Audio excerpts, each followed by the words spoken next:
I did the job, and I was calling New York. I'd stop in New York on my business trips. I'd go to their offices, whatever.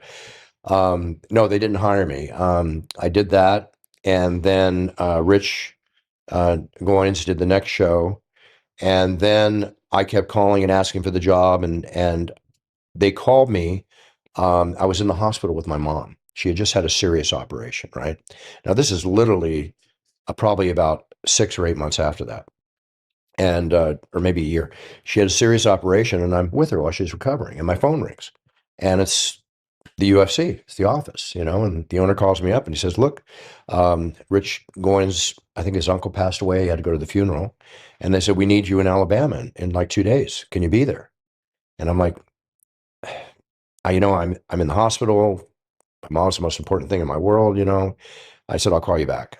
I hung up the phone, and my mom looked at me. Remember the scene in Rocky with Talia Shire Yeah. when he can't train because she's in a Yeah. coma or something like that, and suddenly she wakes up and she goes, "Win," Yeah. right? Yeah. Yeah. So I hung up. I looked at my mom. She said to me, "That's the call you've been waiting for, isn't it?" I said, "Yeah, Mom." I said, "But I can't leave you." She goes, thumb up in the air. She goes, "Go. You got to go."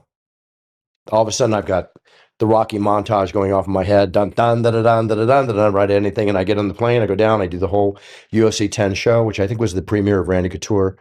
And lo and behold, asked for the job, and they didn't hire me. They had a new producer who had a friend of his, and they hired him, another guy. Damn. Right. So I'm thinking, wow, when's it going to happen? So I kept trying and trying, trying. Long story cut short, I got a phone call again from them that Warner Brothers, they said, "Look, we're doing a big TV show. It's called Friends." It was the second season. Mm-hmm. I think episode 23. It's called The Ultimate Fighting Champion. And they have a voiceover in the script for the announcer to be a voiceover, but they would like to have the real guy. So would you like to co-star in Friends? Sure. Of course I would. Well, Warner Brothers wants to send a runner down. They're going to pick up film and audio, and then we'll take it from there. Sent the runner down. I get a call 5 o'clock that night. Be on the set tomorrow morning at 6 in the morning. You're going to rehearse, and we'll film on Wednesday. You'll rehearse all day Tuesday, and we'll film it on Wednesday in front of a live audience. So I thought, wow, here I am. I'm co-starring on what was the biggest comedy show at that time, or becoming one.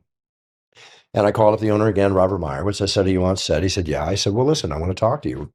During the lunch break, let's talk."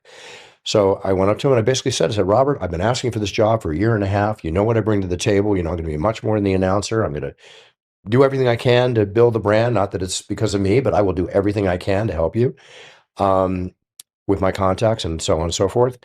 And I said, "But I feel like a girl waiting to be asked to the prom and nobody's asking me. So I'm going to ask you one more time. And this is it. I'm going to ask one more time. Let me be the Octagon announcer. Let me grow with the sport. I think it's going to be the biggest thing ever." And the answer was yes. I